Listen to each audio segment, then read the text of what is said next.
Ahora es el turno del doctor Rubén Hernández. El doctor Hernández es doctor en matemáticas aplicadas en las ciencias sociales por la Universidad de Grenoble en Francia. Ha sido profesor en la UNAM, de hecho así es como lo conocí, me dio clases en la maestría. En el Colegio de México, entre otras instituciones, dirigió el programa de especialización en estadística aplicada en el IMAS y actualmente es el jefe interino del Departamento de Estadística del ITAM. Le damos la más cordial bienvenida. Muchas gracias.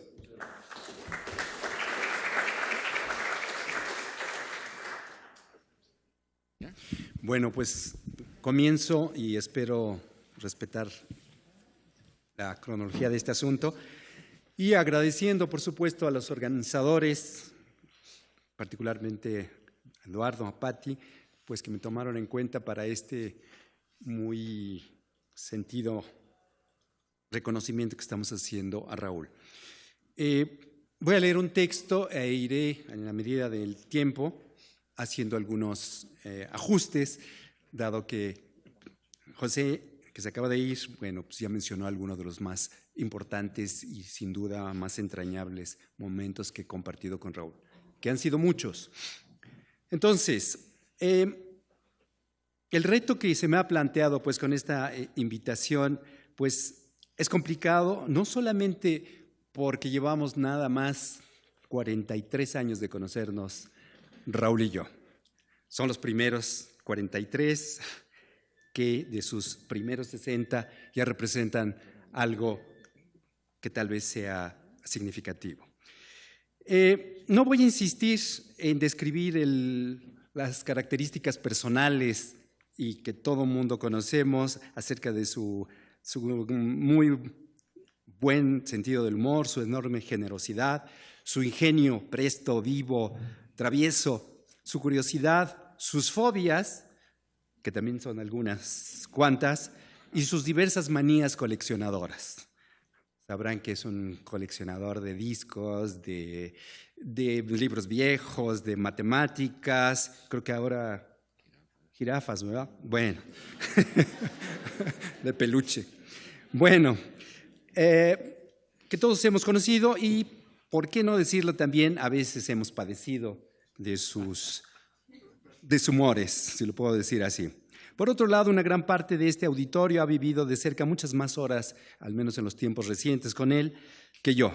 No es que nos alejemos, es que le damos tiempo al tiempo, hacemos que el péndulo precisamente de ese tiempo nos vaya acercando y nos permite en ocasiones alejarnos un poquito. En consecuencia, haré una reseña de algunas de las andanzas que hemos compartido y sobre todo destacaré aquellos lejanos años en que probablemente alguno de ustedes no había nacido. Y sí, aquí veo a algunos estudiantes y bueno, pues espero que les sirva de algo esto. Y para que les sirva voy a dar algunos elementos, algunos matices respecto a qué pasaba, cómo era la UNAM, cómo era el país en aquella época. En primer lugar, les compartiré que el primer recuerdo que yo tengo de Raúl se remonta al año 1971, en que un compañero de estudios, muy querido también, Rafa Ronces, me presentó a Raúl Rueda como un buen amigo de su hermano. Ese colega, Rafa, y yo habíamos ingresado muy recientemente a la UNAM y cada mañana yo pasaba a buscarlo, pues su domicilio estaba en mi camino. Raúl estaba recién llegado del norte y antes de tomar una decisión acerca de su futuro, puesto que había terminado recientemente la prepa, quería visitar la Facultad de Ciencias. Por supuesto, esto con vista a saber qué iba a ser de su vida. Estas visitas se repitieron y las estancias incluían su asistencia a algunos de nuestros cursos que llevábamos regularmente Rafael y yo. Me parece que a partir de la evidencia con la que hoy contamos, podemos inferir sin demasiado riesgo de cometer un error que algo de aquel ambiente le atrajo y hasta podríamos sostener que le agradó. Es útil mencionar, antes de continuar este relato, y en este intento de recrear la situación de un estudiante de la carrera de matemáticas o de actuaría en aquellos años de la facultad. ¿Cómo era ese ambiente según pues, mi visión, que podemos o no estar de acuerdo? Si bien la probabilidad era considerada, como decíamos antes, en el sexto piso, antes de que fuera una editorial, era considerada como una hija seria de las matemáticas y por lo tanto era bien visto por esa comunidad local el dedicar la carrera al estudio de esta disciplina, otra cosa sucedía con la estadística, pues se la veía como la hija descarriada de esas matemáticas serias y formales, que incluso tenía tendencia a mezclarse con los asuntos de la realidad, que en aquel entonces casi era un pecado. Hay que confesar, por otra parte, que nadie imaginaba, y esto en descargo de mis colegas de aquel sexto piso y profesores muy distinguidos y respetados, nadie imaginaba qué estaba a punto de pasar en nuestra querida disciplina de la estadística. Muchas cosas, por supuesto, se estaban fraguando. Eran los tiempos, yo le llamo el tiempo, la época AC de la estadística, es decir, antes de la computadora. Esa era la Facultad de Ciencias que nos tocó conocer en el 71. Y para tener un poquito más clara la idea de lo que estaba sucediendo en ese contexto que estaba en este mundo, les voy a dar simplemente algunos detalles, algunas pinceladas de qué es lo que sucedía en el mundo, porque nuestra facultad siempre estuvo muy abierta, no solamente a la cuestión técnica, sino a los sucesos políticos, sociales que sucedían en el mundo. En primer lugar, hacía solamente 20 años que el edificio de la Facultad de Ciencias había sido estrenado. Eso es algo que realmente es interesante. Las instalaciones que nosotros tenían eran suficientes, eran bonitas, estaban bien cuidadas. Hacía solo 3 años que el gran movimiento estudiantil del 68 había sido cruelmente aplastado de manera salvaje. La bipolaridad de las dos grandes redundando potencias en el mundo era más que nunca vigente. Salvador Allende, que tuvo una presencia muy fuerte en las cuestiones políticas en México, estaba en el poder y ya había nacionalizado la banca y las minas de cobre, como acá, pero al revés. En la UNAM se crea en ese año el CCH, que para muchos de nosotros fue un punto de partida en muchos sentidos. Había también 2 facultades, diría yo, 2 de arquitectura en el mismo edificio. Había 2 proyectos de qué arquitectura. Menciono esto para darles idea de cómo era la política interna. El 10 de junio, por supuesto, lo recordaremos, el muy desgraciado halconazo. Pero también el mundo giraba alrededor de otras cosas y un tema interesante y que se imaginarán por qué. Del 11 al 12 de septiembre se llevó a cabo un famoso festival de Avándaro, que tal vez Raúl pueda recordar, si no de cuerpo presente, como de qué se trató. Pablo Neruda y Willy Brandt recibían premios Nobel en aquel entonces. Otra cosa que tiene que ver muy cercanamente a los intereses de Raúl es que el Apolo 14, si algo les dice a los jóvenes, llegaba a la Luna y era la tercera vez que eso se lograba. Entre otras cosas de música, pues ya discutíamos acerca de algunos discos que por ahí, que no era tan fácil conseguir, pues intercambiábamos, escuchábamos de unos ciertos Rolling Stones y tal vez de un tipo Eric Clapton que por ahí se oía.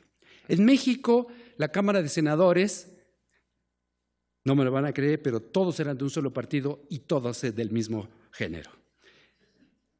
Con esa Facultad de Ciencias y ese estado del mundo, a Raúl, que como les decía, llegaba del norte, le tocaba decidir su futuro. Sus principales, según me contó alguna vez, intereses eran de muy diversa especie, pero con inquietudes particulares en la ciencia y sus aplicaciones. En la tecnología, por supuesto, en las misiones especiales y cosas de los cohetes. Y además, y como puedan imaginarlo, ya lo dije, Raúl era ya un notable fan y supongo que ya tenía una buena colección de discos que de seguro aún conserva. De esa manera, en aquel año, incluso antes de que Raúl hubiera obtenido su inscripción formal en la facultad, empezamos a compartir las clases de cálculo y de álgebra en aquel auditorio en el que nos sentábamos siempre en la parte más alta y más lejana, con el objeto de poder acotar algo que nos entusiasmara de esas lecciones y comentar, supongo, alguna noticia cuando la clase nos parecía no tan buena. Los años de la licenciatura pasaron pronto y aun cuando no seguimos compartiendo nuestros cursos, siempre permanecimos en contacto y de manera natural en una comunidad tan pequeña como la de la facultad de aquellos años, los grupos de amigos o conocidos se fueron dilatando y confundiendo. Como ya he mencionado, nuestro paso por la Facultad de Ciencias fue simultáneo, pero en realidad nunca coincidimos oficialmente en algún curso y sin embargo nos veíamos frecuentemente como decía, por la cardinalidad de ese universo. Por una razón simplemente demográfica, la matrícula de estudiantes de las carreras de matemáticas y de actuaría fue creciendo y además el interés por las asignaturas de estadística también se incrementó de manera notable. Ya verán por qué digo esto. Por nuestra parte, al final de la licenciatura, coincidimos una vez más en nuestra decisión de continuar nuestras carreras, inscribiéndonos en la maestría de estadística que precisamente se impartía en este edificio, no en este, quiero decir, en este terreno, acá arribita. Esta decisión nos llevó a compartir una vez más nuestro tiempo en 2 o 3 lugares. Este edificio, la Facultad de Ciencias y el camino que hacíamos pasando por química. Este hecho sin duda permitió que nuestros intercambios se volvieran aún más frecuentes y estrechos. Por su parte, quiero dar algunos elementos sociales que sucedían en nuestro entorno, porque al final voy a ligar todo esto. El gobierno de este país empezó a mostrar, o tuvo que empezar a mostrar algunos signos de cambios. Pequeños, pero al fin signos de cambios. En el terreno económico, estoy hablando de los 74, 76, cuando Cantarell comenzaba a generar una riqueza realmente inesperada, el país pasaba por una bonanza que permitió financiar un notable crecimiento, entre otros en la educación universitaria. Por ejemplo, en el DF se crea la UAM y la ciudad universitaria empieza a poblarse de nuevos edificios, de nuevas instalaciones. Estos hechos, combinados con una serie de movimientos al interior de la facultad, se tradujeron en la posibilidad de contratar a una buena cantidad de jóvenes profesores y de ayudantes. Nosotros fuimos parte de este grupo de recién llegados. Ese fue el inicio de nuestra carrera docente. Un dato curioso es que Raúl y yo compartimos una muy agradable oficina que daba justamente sobre la Plaza de Prometeo y donde nuestra chamba era resolverles problemas a los estudiantes de las carreras de biología, de actuaría, y eso nos fue templando en este asunto y sin duda para nuestras futuras labores como profesores nos sirvió bastante. Sin embargo, el boom petrolero siguió haciendo posible otras proezas. El CONACYT y la UNAM empezaron a otorgar números importantes de becas a estudiantes para realizar estudios tanto en México como en el extranjero.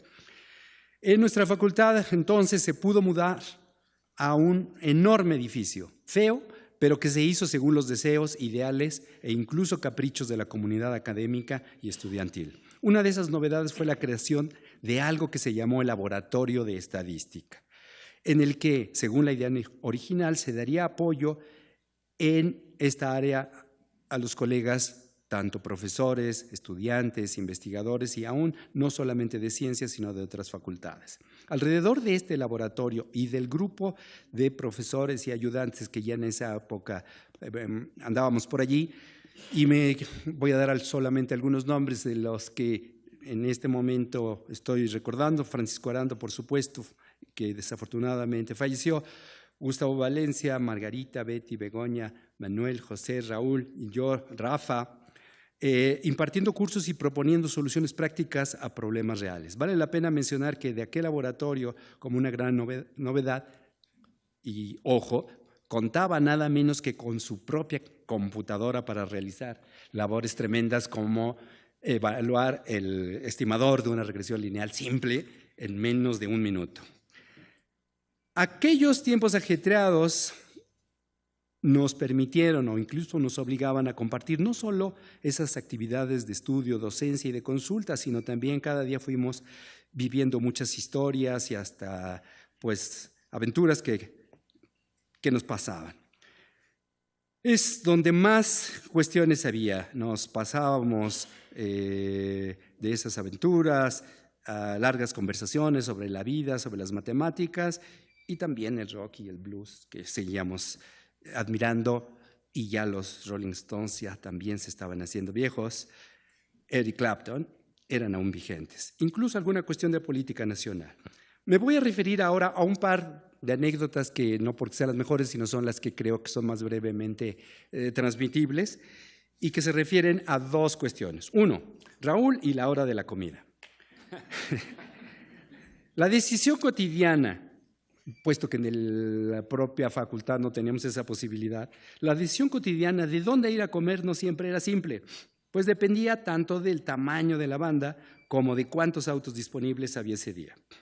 De esta manera, nuestros sitios favoritos y que ahora recuerdo son, por aquí por el rumbo de San Ángel estaba el mercado, donde Raúl era prácticamente asediado por un señor que cada vez que comías algo te lo iba anotando. Y Raúl tenía esa rara costumbre de cada vez que se volteaba Felipe, que se llamaba aquel señor, sacaba otra tortilla para que no contara. Y ese era su gusto. Yo creo que se los comía solamente por hacer rabiar a Felipe, que no le salían las cuentas con las tortillas. Y Lucha, que hace poquito, yo sigo yendo a comer ahí, y la señora que nos servía hace muy poquito que se jubiló. Pero no era solamente ese, también íbamos a la Fonda del Ángel, cuando realmente era fonda y cuando los precios eran otros.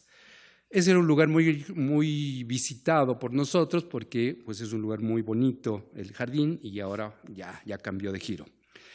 Otro que sin duda deben recordar muy bien a Raúl es el Mesón de los Leones, allá en Coyoacán, justo en aquellos tiempos donde Frida realmente descansaba en paz. Posteriormente, y si el tiempo alcanzaba, teníamos derecho incluso a un helado allá en la Siberia. Por allá también estaba el muy popular Morral y acaso en alguna ocasión el mercado de Coyoacán. Esas salidas eran, como lo mencionaba, motivo de buenas discusiones cuyo nivel e intensidad eran proporcional a la cantidad de comensales, así como de las áreas representadas. En ese grupo había no solo estadísticos, sino también sospechosos matemáticos puros, algún físico, oceanógrafos, biólogos. Y bueno, lo que también debo decir es que en este tema, el de la cocina, Raúl ciertamente ha cambiado de sitios y de acompañantes, como ya se vio. Pero sigue siendo un muy buen convocante a las comidas que ya refería José Waldenberg junto con José Cantú. No son los mismos lugares, decía yo, ni los mismos precios, y ahí tengo que confesar que he sido muy, ¿qué diría yo?, tolerante con Raúl. Durante muchos años me siguió citando en la cava, que a mí nunca me gustó, pero ahí pueden apreciar el nivel de cariño que le tengo. Sin embargo, tengo que contar, y me voy a exceder un minuto más. Esta anécdota no en sí mismo no tiene ningún chiste, pero siempre me deja pensando. Fuimos testigos, Raúl y yo, de una maniobra que hizo un mesero por allí. Llevaba una bandeja con copas vacías y muy limpiecitas, y se le cayó una copa de vino tinto. Bueno, la copa dio 3 botes y no se rompió. Nos quedamos realmente asombrados y dijimos, esto seguramente algo quiere decir. Seguimos sin saber qué quiere decir, pero esa anécdota es muy buena como para comenzar a brindar la próxima vez. Segunda remembranza, Raúl, el deporte, el tabaco y una noticia muy particular. Nuestro colega homenajeado fue un notable fumador. Sin duda muchos de ustedes lo recuerdan exponiendo y fumando, o tomando café y fumando, o dando clase y fumando, o en el orden inverso, según sea. En aquellos tiempos, hacia la segunda parte de los años 70, acostumbrábamos ir a jugar frontenis los viernes hacia mediodía. La pareja de los Agustines, no estaba Agustín Cano ni Agustín Ontiveros, bueno, la pareja de los Agustines estaba entre nuestros rivales favoritos, a quien casi siempre derrotábamos. Raúl, que en aquel entonces alcanzaba, según yo, su consumo máximo de tabaco, se daba el lujo de seguir fumando mientras el juego continuaba. Es decir, en una mano tenía la raqueta y en la otra su cigarrillo. Y la noticia que quiero evocar ahora es un recuerdo particularmente grato que sucedió en una de esas ocasiones. Lo puedo volver a ver muy bien. Justo al final de esas jornadas, ya muy limpiecitos y listos para el fin de semana, me confió la noticia. Renata y él habían decidido casarse. Evidentemente me dio una enorme alegría y por supuesto no sin una cierta preocupación, pero Raúl, Renata yo estoy segura que sabía muy bien lo que venía, pero qué bueno que se llevan tan bien.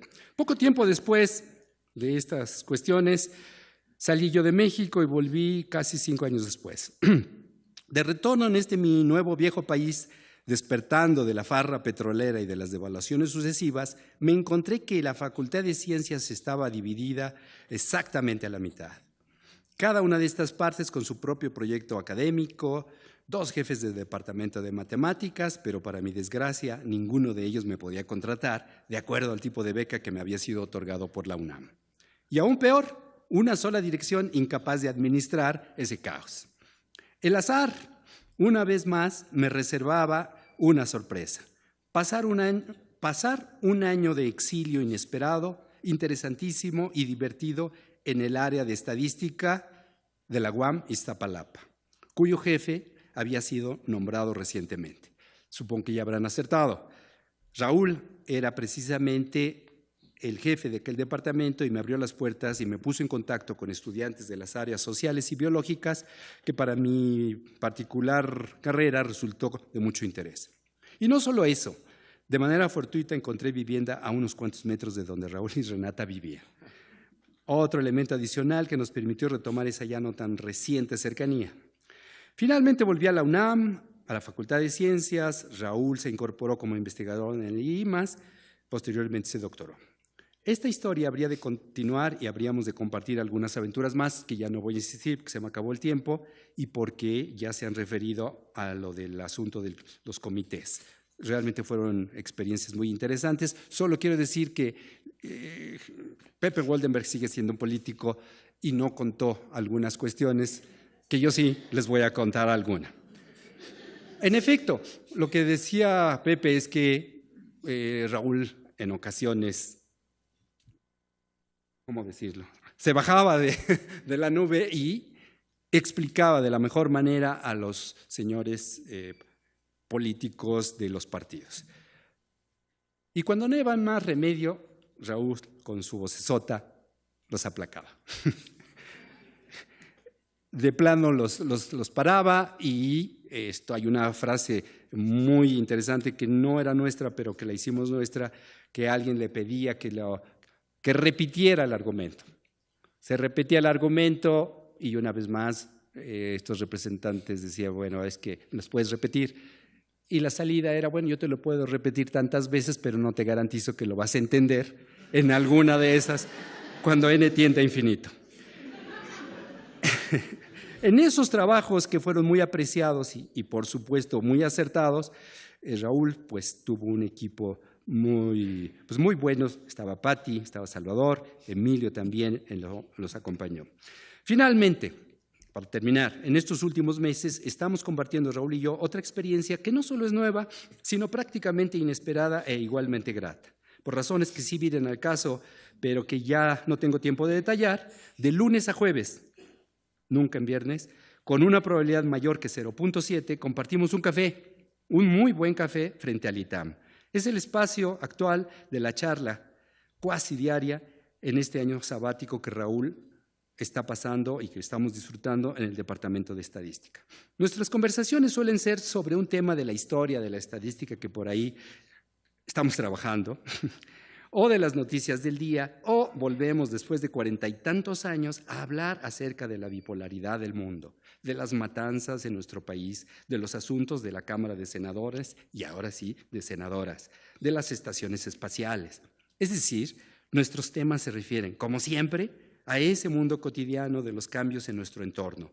Una que otra vez nos preguntamos del futuro de la UNAM, de los estudiantes del programa de doctorado en estadística, o para ser más futuristas, de los conciertos de este año de los Rolling Stones y de Eric Clapton. Esto es El Mundo Rueda. Muchas gracias.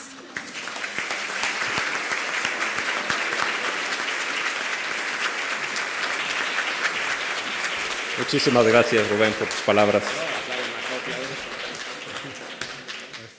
Muy bien. Bueno, como ya se dieron cuenta…